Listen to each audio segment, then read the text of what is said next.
In today's Britain, the divide between winners and losers is wide and dangerous.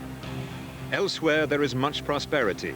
Here, in the poorest areas, there's little work and less hope. For many, crime is the only way of life.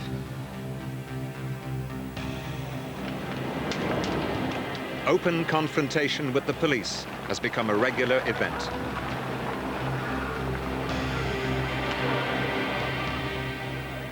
Unrest runs so deep that top police officers now say enforcing the law is not enough.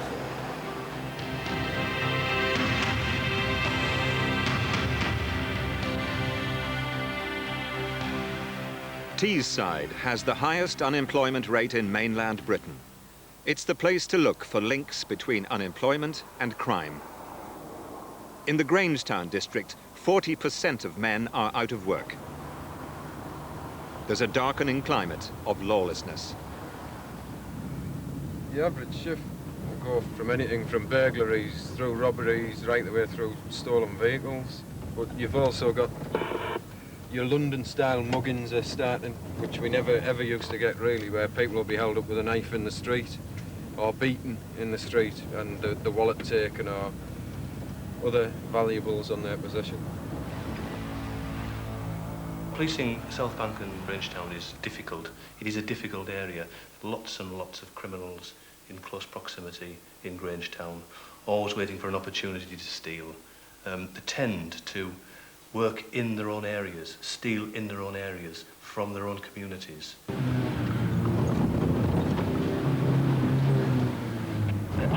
your left, I'll take it to your left. A couple of lads have just done a burglary. 265, Paul, where do you want it? Round the corner. One of the lads has spotted them taking the gear into a house. The two lads has big warrants out for them as well. So we're all just gathering in and we're going to go and banjo the house and get them. Confirm 6-7. Roger.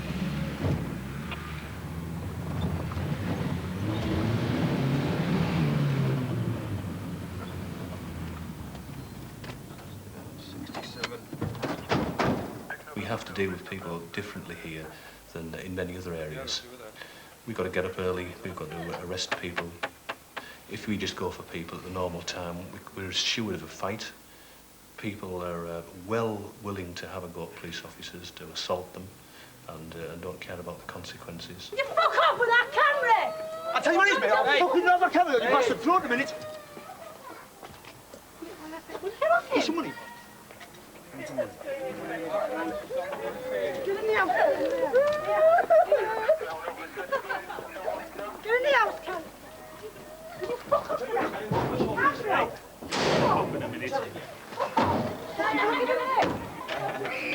These people just have a life where they get up late, commit crime, and then go out at night for a drink or use it for drugs.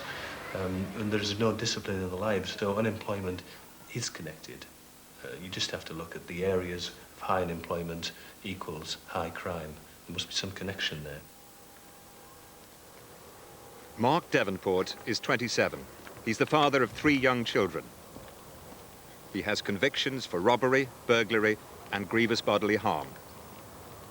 Since he left school 11 years ago, Mark's only had one job, and that lasted for just 3 months. Sometimes the police around here are totally uncalled for. You know, you just drive around in gangs. They're not police. Not to me, they're not anyway. I've had broken ribs. I've got scars off them. Just general. They don't like me. I don't like them. It's simple as that. They just tantalise you. If you're known as a bad one, then, like, you're known as a bad one around here, and they're on your case.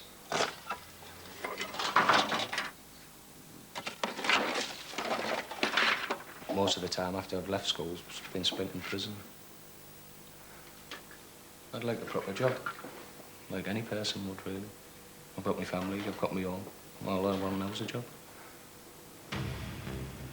There were jobs here, but thousands were lost as shipbuilding collapsed and steelmaking was transformed by new technology. Scavenging is one way of getting by, crime is another. For several years there's been research about, which the Home Office, for example, steadfastly denied because it was clearly politically sensitive to say so, that there was a link between unemployment and crime. I think their position now is they will accept that the research does indicate that where unemployment rises, there is certainly a rise in property crime, burglaries, houses, street robberies, etc. That is very much my perception, and I think very much the perception of most, if not all, working police officers.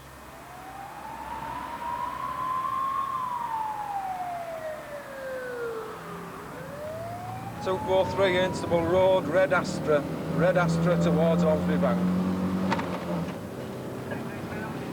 Negative as yet, he's got his hazard lights on, he's turned right onto Bamber Drive. Vehicle abandoned, 2 making off.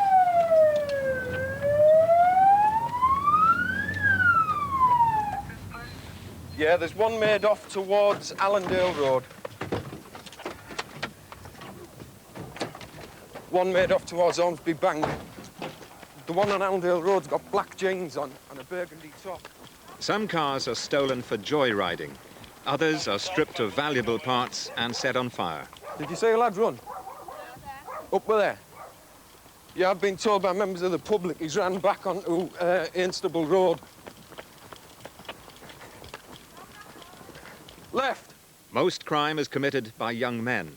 Nationally, by the age of 30, almost 1 in 3 has a criminal record. We know that a significant proportion of crime is committed by young males between about the ages of 15 and 25. Often out of work, aimless, time on their hands. And so what you've got is, in a sense, a witch's brew. You've got unemployed young males, that category of the population where we know most crime is committed anyway. They've no money, and the temptations must be great. Now, it doesn't excuse the behaviour. The behaviour is completely and utterly unacceptable, criminal, and needs to be dealt with. I'm just merely saying that in those circumstances, you have got a ready mix of the factors that can lead to some of the problems that we see.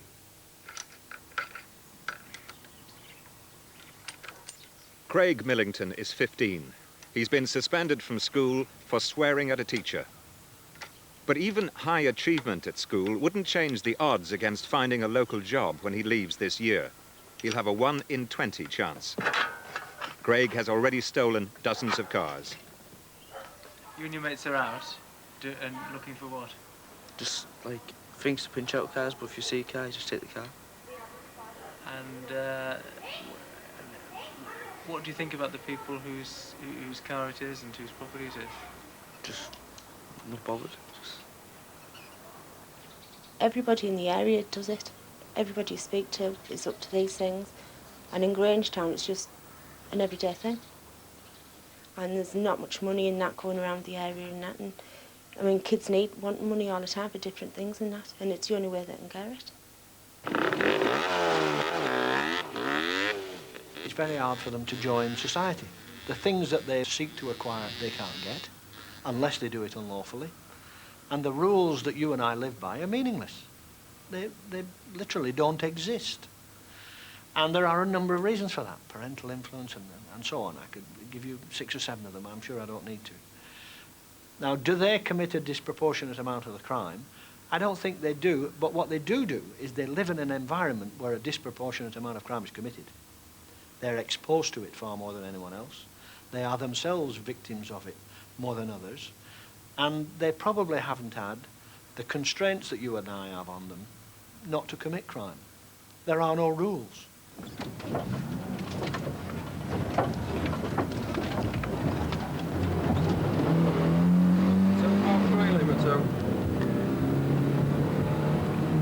So 43, I've got a scooter, so up both ballyclavers. We're Argyle Road, through the alleyway towards Evans Street.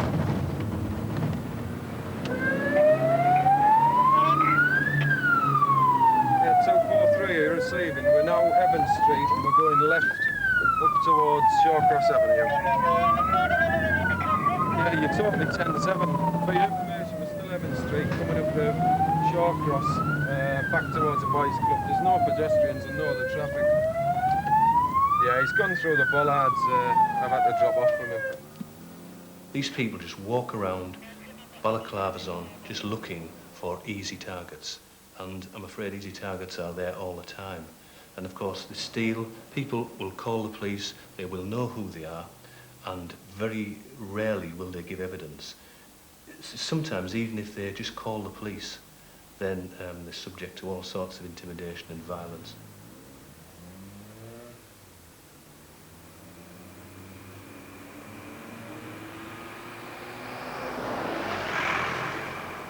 We started collating crime figures in 1984. We had one crime worth collating.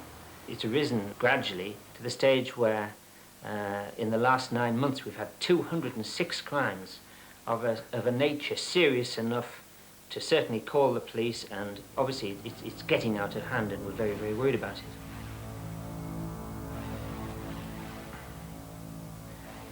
The total effects of all this additional crime has reduced this company from a profitable company to an extremely marginal company, and that's why we're so concerned. We have a big business here, and the crime is killing us.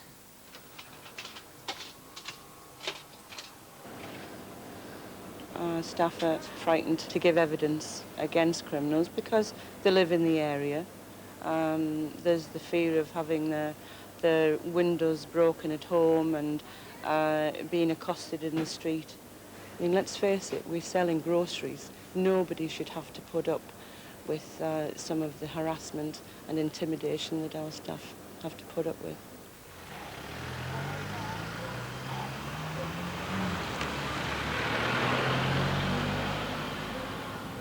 It's trendy to be a criminal, and it's trendy to be on the dole and, you know, just live off society. Why should you work when you can get it for naught?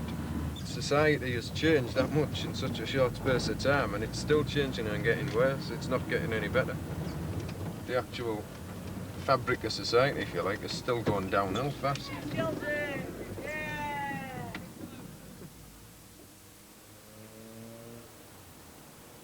Recently, there's been a fall in recorded crime at national level. In Grangetown, police are dealing with ever more violent lawlessness. There's been a series of brutal incidents, gang attacks on a pub, and punishment beatings.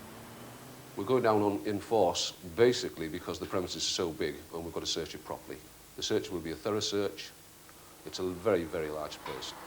It has been the subject of several attacks where the windows are being put through, damage is being caused to the premises, trouble is being caused in the premises.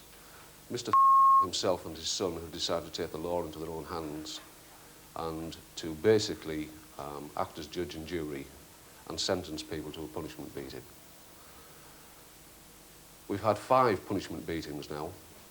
The last one was on the Sunday when a Mr. Clark went round to the premises with a friend.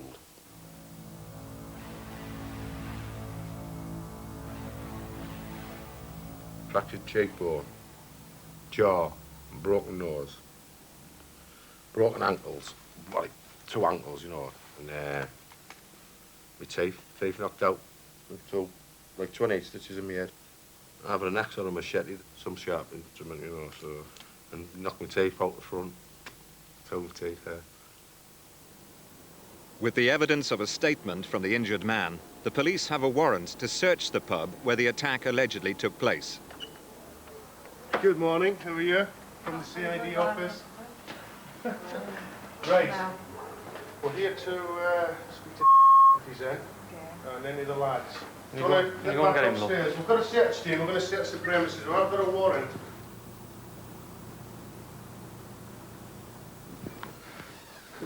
I'm ADS Turnbull from South Bank.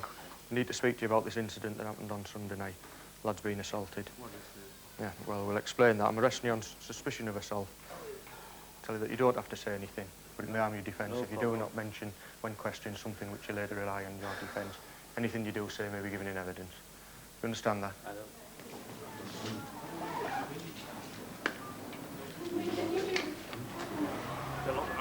In Grangetown and other high crime communities, helping the police can bring threats and worse. It's what people expect. Probably be a bit of friction over it. Well, either offer me money or give me a good hand, won't they? Or shoot me or something, I suppose. There's not much I can do about it.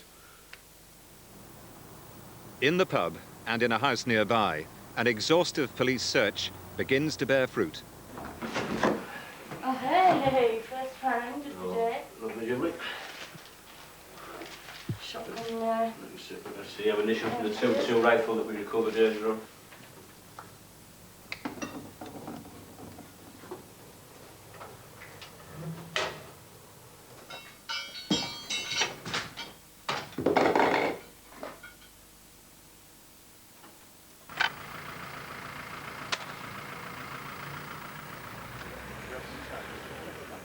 Yeah, so machete and a whip type instrument.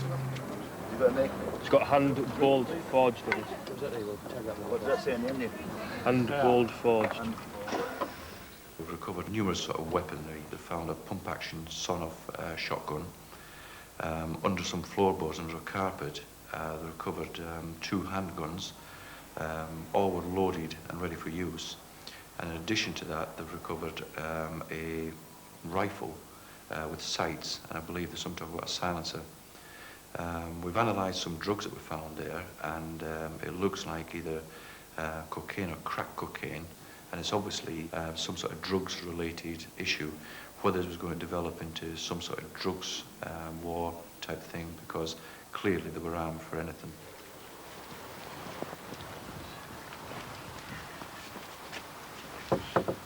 Fear of intimidation is now so widespread and so common that witnesses have to be protected. Oh, Nelly, all right. Yeah, How are you doing? The local authority and the police run a witness support scheme. Witnesses are moved to a secret address if necessary.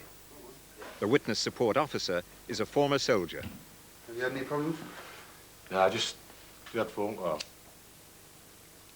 There's a few threats in that about, you know, going to court and that. Yeah. Offering us money and that not to go to court. Then it threatened us with our Curly. No, my daughter, she's just come down today. Yeah. Threatened me with her. You know, said they're going to run her over. They even know the address, so I don't know. If you drop it now, the chances are he'll do it again. Yeah. I think what we'll do then, when it gets nearer to the court case, yeah. once we find out the date, is get you up to your brothers maybe 4 weeks before. The case is too serious. I know he's been charged with a few assaults, hasn't he? Yeah, yeah. Sorry, I can't even run anywhere, really.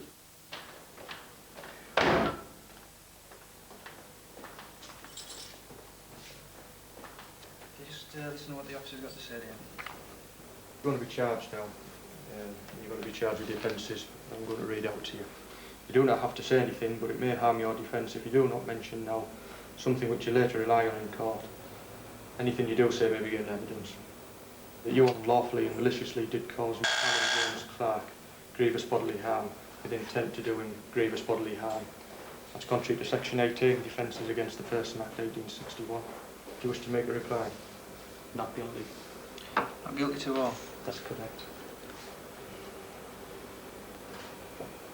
What's happening now, I'm denying you bail on the grounds that there's substantial reason to believe that if you were granted bail, you would obstruct the course of justice, approach Crown witnesses, and also for your own safety. Do you understand that? I do. You'll appear before the next available court, which will be Teesside tomorrow morning. Thank you. you. Okay then? Come and go now.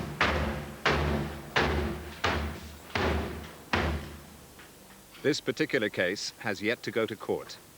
Whatever the outcome, cases like it are worrying those who police Britain's front line. When you get something like that, then you're starting to enter a different league. And so it just indicates to me that even places like Grangetown, where we think are just where the criminals commit large numbers of seemingly petty crime, the whole scene is changing. It's a very frightening development.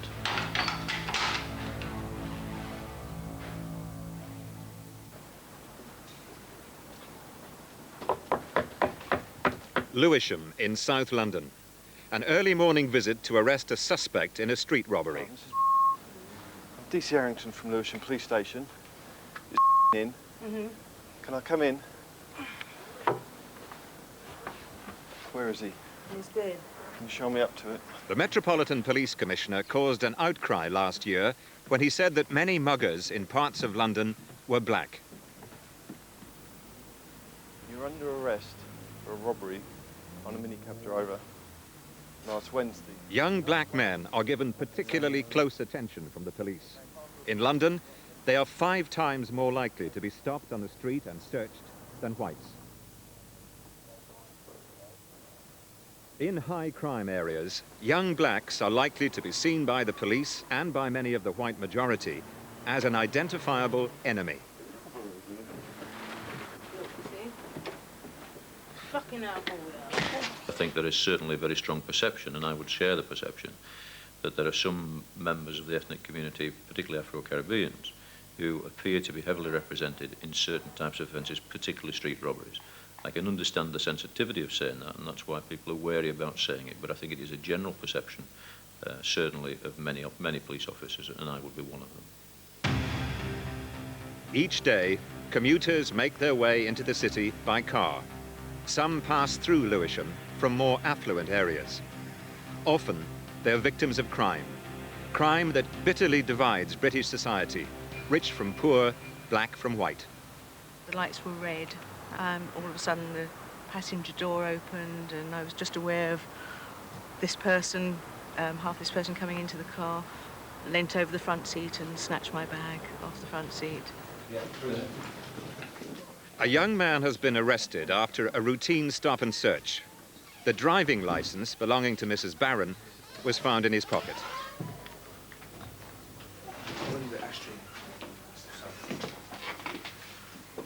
Everything was in my handbag, as it probably is in most women's handbags. I feel my whole life was there, all my checkbooks, credit cards and personal organiser. And I feel that they know everything about me, and I don't know whether they're watching me. Do you want to give me your version of how you came to be in possession of this driving licence? I found it. Okay, you found it. Where did you find it? Can't remember when. Can you remember when? No.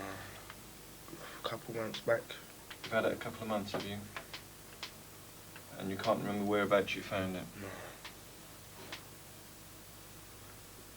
Okay, Dean, there's 2 charges against you. The first one is theft. That's on Sunday, the 27th of August, 1995, at Deptford Church Street, Deptford SE8. You stole a handbag containing contents valued together at £200. That's belonging to Mrs. Barron. You don't have to say anything in answer to the charges, but it may harm your defence if you don't mention that, something which you later rely on in court. Anything you do say may be given in evidence. This is a recordable offence. We'll be taking your fingerprints and photograph, and you'll be detained for court in the morning. Street robbers don't just become street robbers. They're a product of something that we, as a police service, have little influence over.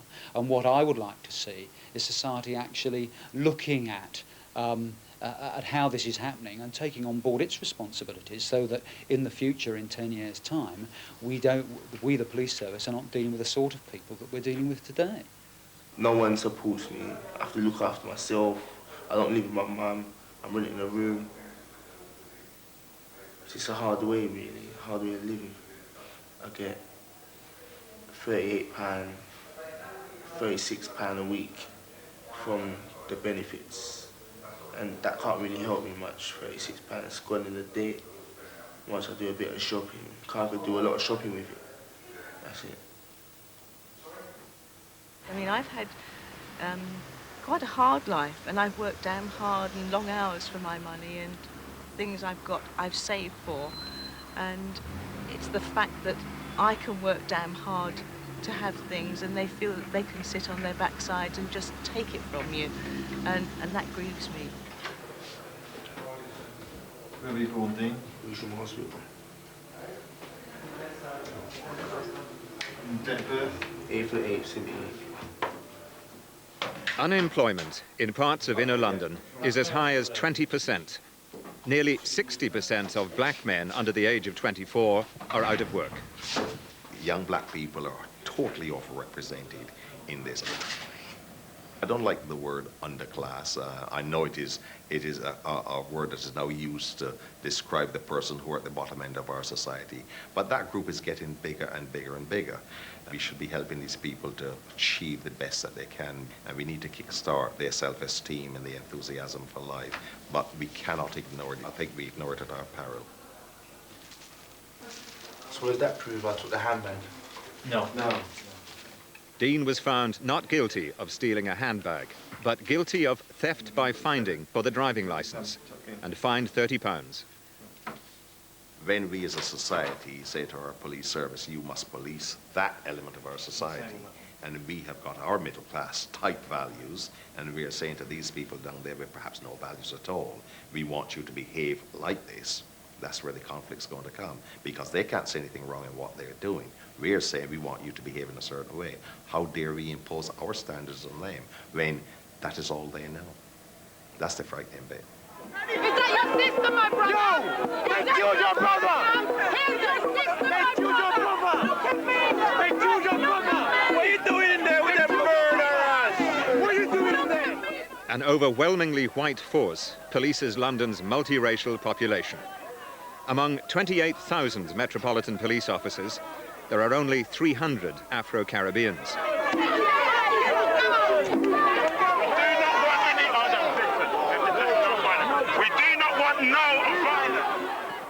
This demonstration followed the death of a young black man arrested by police in Clapham, South London, last May. Brian Douglas was allegedly hit over the head with a police truncheon after being stopped and questioned. My image of the police now is clearly much less positive, partly because we've seen far too often, in the sense that the police they operate on the basis of far too many stereotypes of the black young people, and clearly that sometimes encourages the kind of action that they take, which quite often is fatal.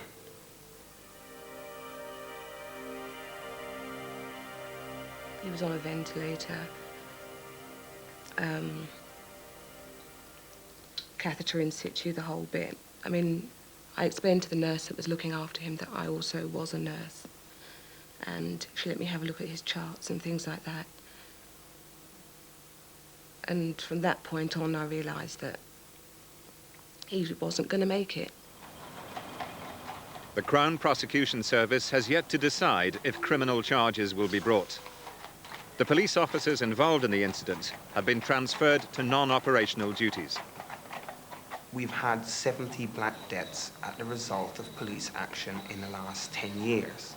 Why haven't we had a public inquiry in 70 black deaths? Is there no meaning to the existence of a black life? We don't even feel that the issue of black deaths have been investigated. Never mind what results they turn up, we don't even feel confidence in the process of investigation. Lord, you wept at the death of Lazarus, your friend. Comfort those who mourn for Brian. We ask this in faith. Lord, hear our prayer. You raised the dead to life. Give our brother Brian eternal life. We ask this in faith. Lord, hear our prayer. The Metropolitan Police's undercover operation against mugging, Operation Eagle Eye. Yeah, we've got about 4 or 5 IC3s Monson Road, junction with New Cross Road. We've been watching them for a while. They've all met up here under the trees. Can't see them that clearly, but it looks as though one of them's got a handbag or a purse of some description that they're showing. IC3 is the police code for black. The police commissioner drew protests when he announced that many of the targets of the operation would be young black criminals. Since the Scarman report into the 1981 Brixton riots criticised insensitive policing, operations like this are carefully planned to avoid being provocative.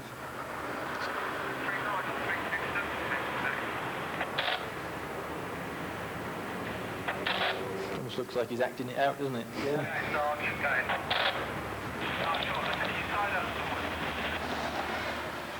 Yes, Stuart, if you call our units back, there's a marked unit turned up. If you just let them deal with it, Operation Eagle Eye is an example of new police tactics. It's deliberately high profile to build public confidence, but it's designed to avoid alienating the wider black community. Yeah, if you can search the IC1 male with a black 3/4 length coat. He had something underneath his coat, over. And also the IC3 with the light coloured gloves on underneath his gloves, and the male standing next to him, over. Instead of swamping the streets with uniformed police, carrying out random stops and searches, Eagle Eye is intelligence-led, with the aim of targeting individual suspects. Yeah, 1-6 receiving OP1. The whole community of Lewisham want us to deal with this problem, whether they're black, white or whatever. It's catching the right people and not antagonising others. We want to make them feel that we're going out to get the people committing the offences. We're not picking on people.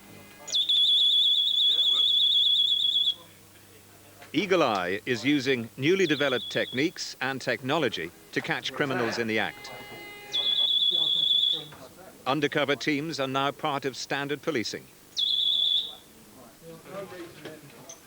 This actually will dry very quickly. A small number of offenders are believed to be carrying out most of the street robberies in the area. Most are young, excluded from school, or unemployed. They're known to the police as prominent nominals. It's our findings that most of our targets, most of the people suspects in our robbery crime sheets are all black. Yeah.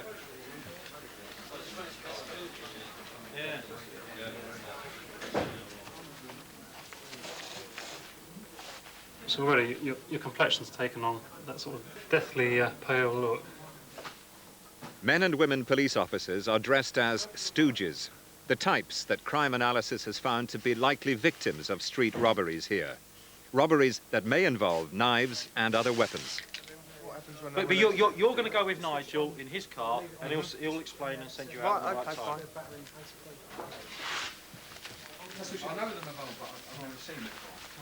The only indication you'll get that the bag is gone is this will be transmitted over the airwaves.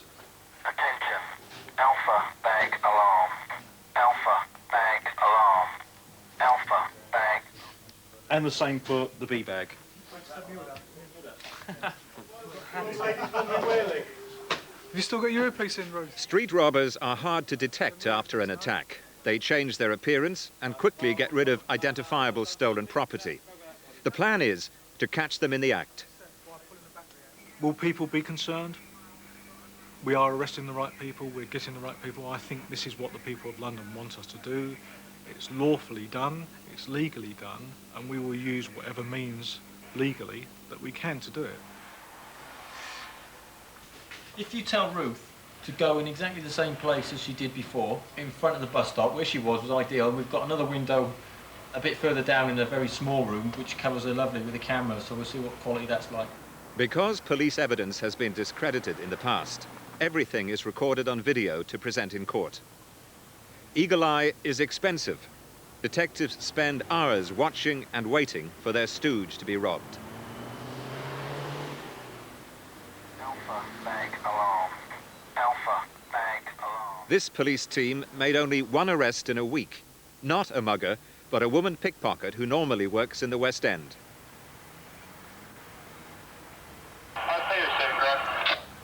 Go on, Graham.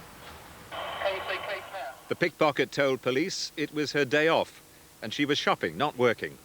But she said she couldn't resist such an easy opportunity.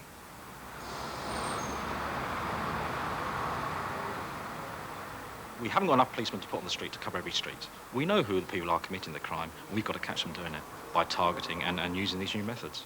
I don't think there's any other option. It's got to go this way. We've got to catch them actually committing the crime for the courts, not only to convict, but to give them lengthy sentences.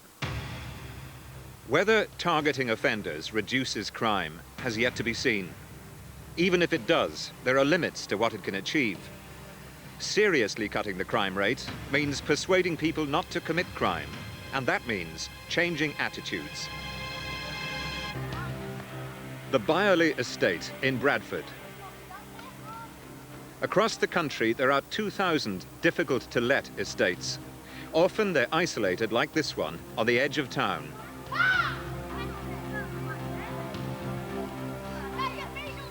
Poor housing, poverty and unemployment, drug abuse and crime are the common features.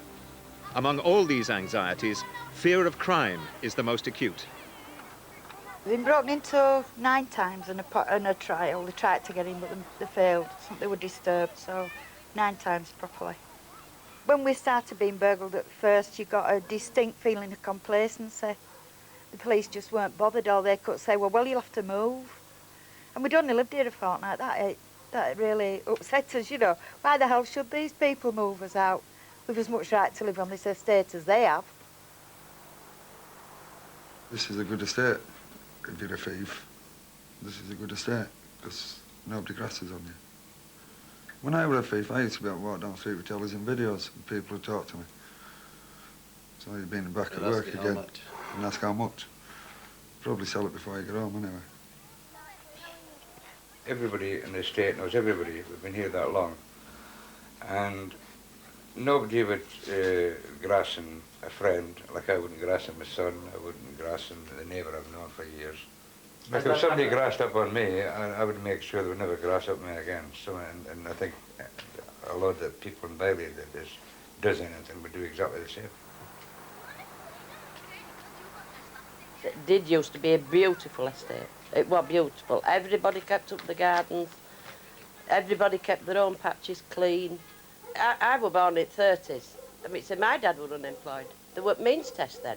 But folk in my generation didn't go around racking other people's things and what. And everybody was neighbourly. Everybody helped everyone out.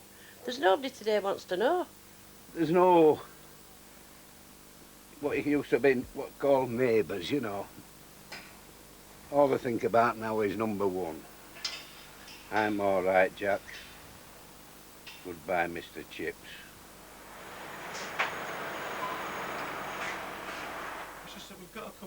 Byerley has recently been allocated 2 extra police officers to work only on the estate. Bradford City Challenge, which plans to rejuvenate the area with government funds, has put up £145,000 to cover the costs of extra policing for 2 years. There are a small number of large extended families on the estate who exert a hold over a large number of the populace. And by intimidation, by threats and by fear, they, in some cases, are able to take possession of council houses when tenants move out and almost move and act as a landlord and move their own people in. It's about territory and it's about control and it's about not feeling or not being aware of the rest of society and how they interact with the rest of society.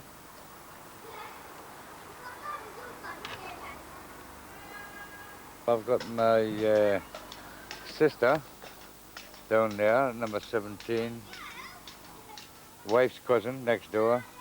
I've got my son next door. Over here at 29, I've got my daughter and son-in-law. Up there at the top 2 corner houses, I've got 2 daughters and 2 son-in-laws. I've got my mother, another one, and my sister over there. All in the same street, so we're quite safe here all together.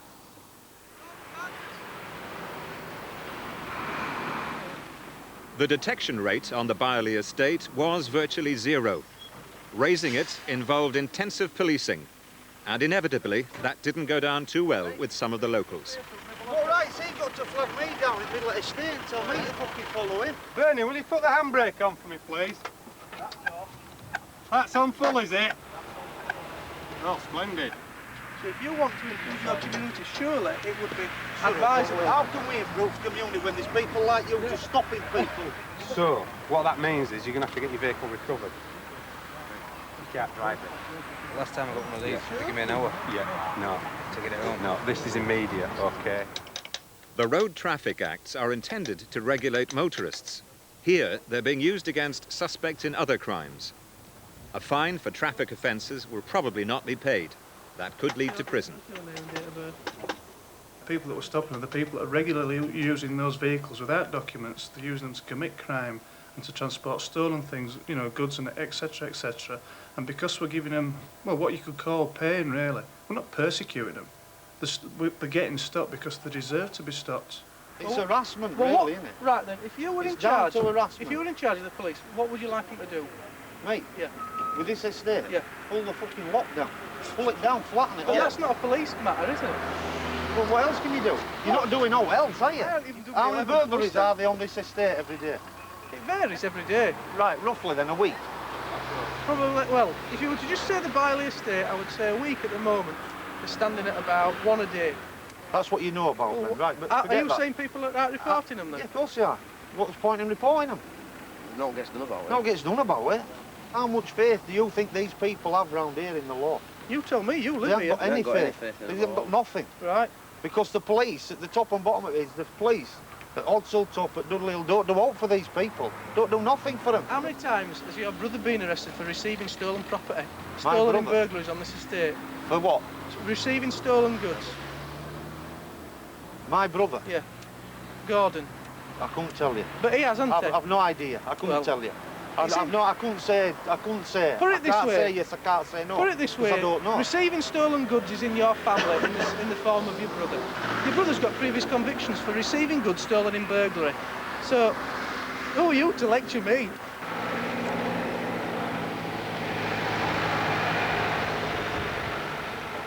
Alongside police efforts to cut crime, Bradford City Challenge are building new houses on Byerley and trying to create new jobs.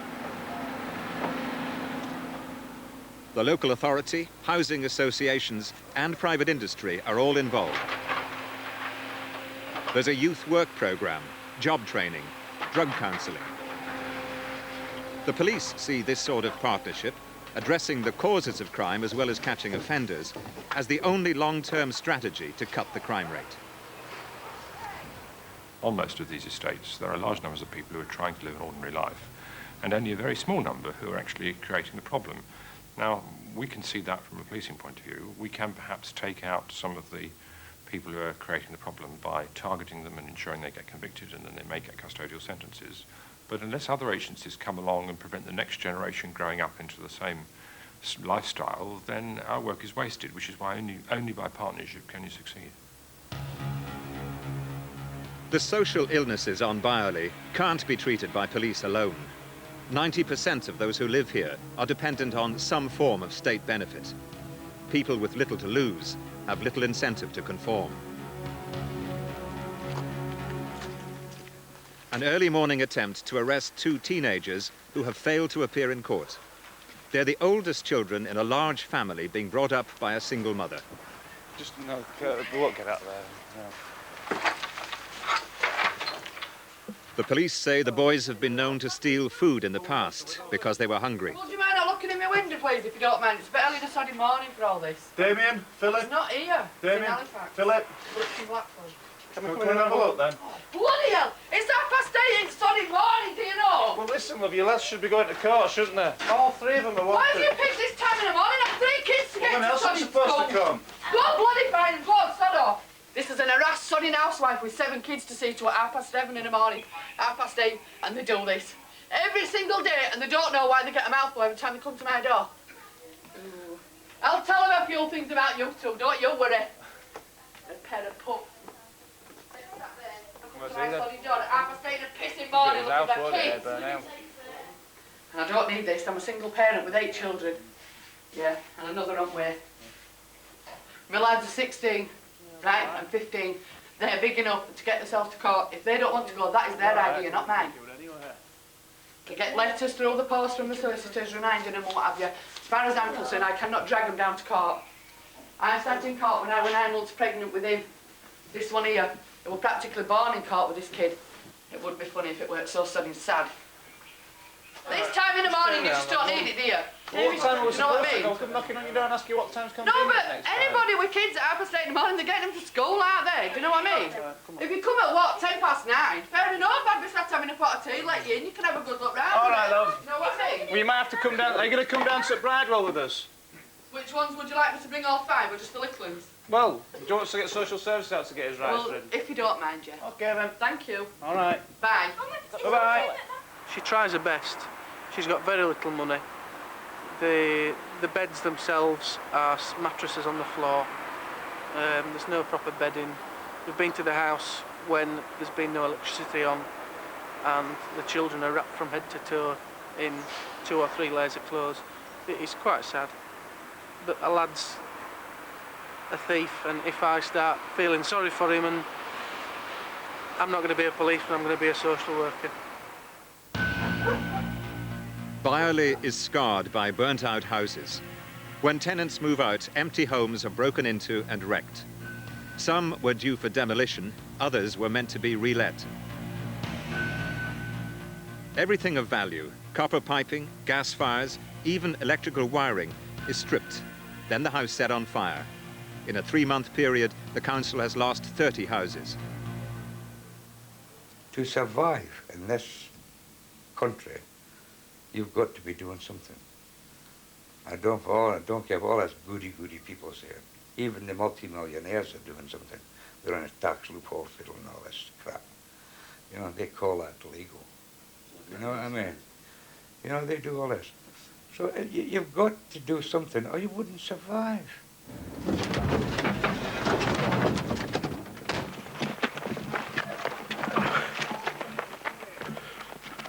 In the first 6 months of intensive policing, burglaries on Byerley have been cut by 50%.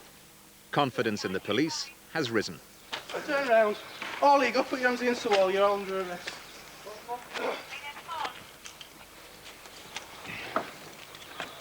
Hands behind your back, Paul. It's one of them. Put them in your pockets.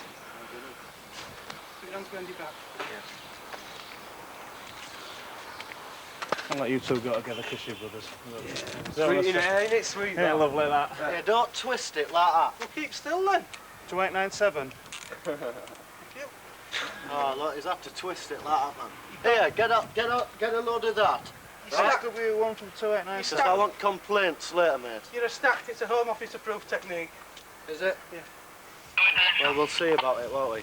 You're on bail for burglary, aren't you, The vehicle plays up to the top of Langton Avenue. 31012. No, you stay where you are. I want my jacket. I haven't got an empty house. You never got to fuck off. You listen, matters not whether it's empty or not. Yeah, it's a house and it's burglary. Yeah, but it's an empty house, isn't it? Doesn't make no difference whatsoever. Makes no difference whatsoever. No, for burglary you've got to break in. We never broke in. The door was locked. All right, yeah, well, of course it would be, wouldn't it? The partnership approach means criminal prosecution is no longer the only option. The police and the council are working together to use the full weight of the civil law against offenders. Two of them are council tenants. They have their names on the council books as being householders.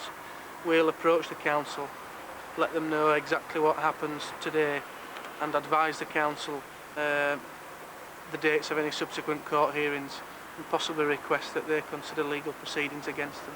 At the most serious end, it could result in an eviction. Where are you living, Mr. Wiley House Avenue.